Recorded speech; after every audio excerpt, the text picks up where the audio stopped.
Nobody should blame the Constitution for our pathetic predicament of having a federal government that is $37 trillion in debt and leaders who can't agree on an off-ramp for this fiscal insanity.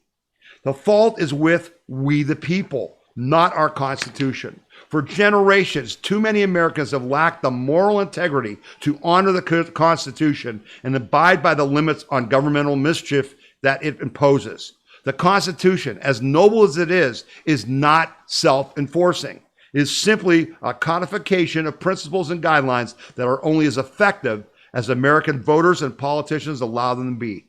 Years ago, I wrote that the Constitution had become more or less a dead letter due to the insidious notion that it is a living, breathing document that can accommodate every whim of the avaricious special interests and craven politicians willing to sell themselves to the highest bidder, right?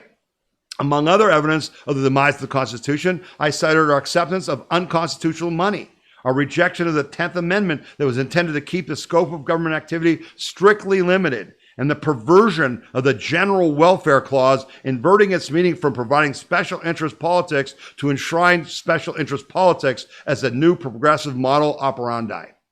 Another problematic cause in the Constitution has been the Commerce Clause. One of the rationales that progressive Supreme Court justices used to justify Obamacare was that if a person does not buy a product, that affects interstate commerce. Translation, under this creative interpretation of the Constitution, everything is interstate commerce, and therefore there's no limit to the federal government's ability to rule over you.